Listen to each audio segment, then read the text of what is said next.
Hey everyone, I sat down with Nancy Giordano to hear about the future of work and working. Nancy's going to be the keynote speaker at the upcoming Distributech PowerGen set for Dallas, May 23rd through 25th.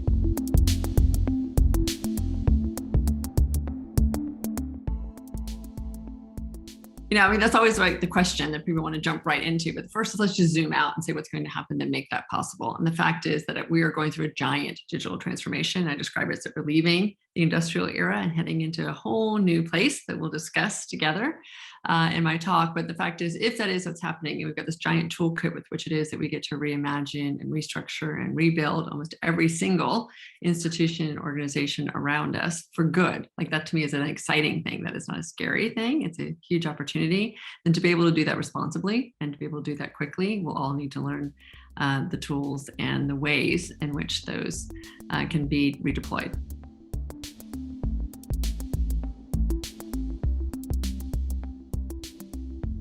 But I don't believe that it's the fourth industrial revolution, right? So we're giving away part of the fun part of what it is that I want to go more into depth on. But the fact, again, is you start to see all the forces that are shaping and impacting the future.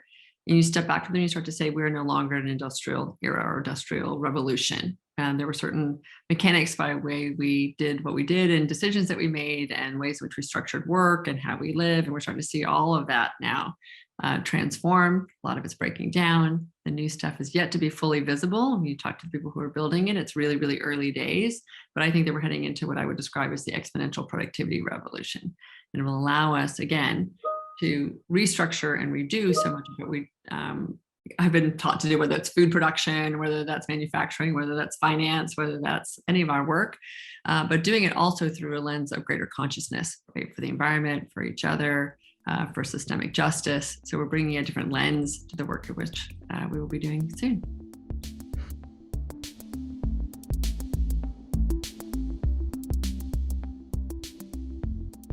Yeah, I think what we see is a split. We see, roughly, I don't even know exactly split, but there's a percentage of young adults and young students who feel really excited about this and have been groomed well, because they've got good parents who encourage them to be resourceful and to find their ways in which they can get what they need. And they can start to build their own portfolio of both learning and curiosity and work. And they feel really confident that those opportunities exist. And others, I think, that feel less prepared for it and have not had as much access or as much encouragement around it and get a little scared when they look at the future. There is actually a really startling statistic. I think that's 44% of high school students have actually a sense of futility about the future. That is a horrific stat, and one that we all have power to help address, right? Through, again, more positive narratives around the future, more coaching and counseling around the future, more access to the resources that they will need, and grooming them to bring that agency to their own curiosity. That's a really key part.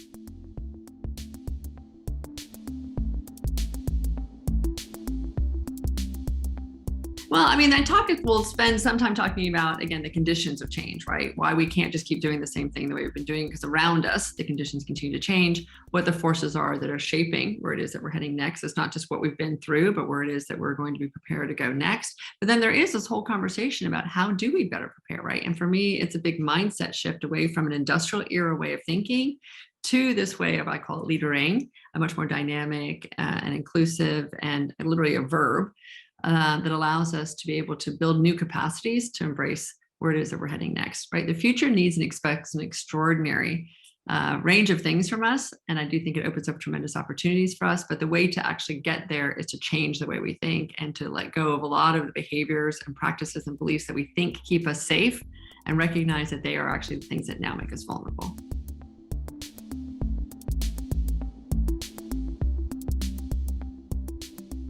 And we will talk a lot more about the fact that, the old way of thinking around silos and hierarchy and incremental improvement are all things that actually now make us more vulnerable in an area of so much more, not just disruption, but opportunity.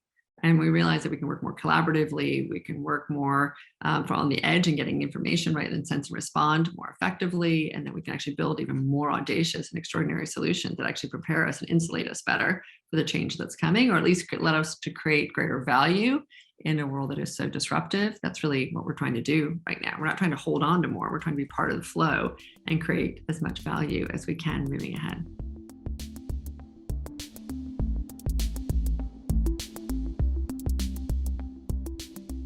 I mean, we're in the process of, and to your point, over the past 2 years, we certainly have started to improve our strength and our curiosity. We recognize that this isn't so scary. All the things that a futurist has told many of these organizations over the past decade, right? And we were told it was too hard, too difficult, too expensive, too disruptive, too whatever. We finally figured out our way around. We all jumped into that deep end together. And the together is actually a really key point, because then we realized we didn't have to do it alone. We could rely on each other. We could learn from one another. We had more empathy for one another, right? We're all trying to figure out how to do Zoom etiquette at the same time.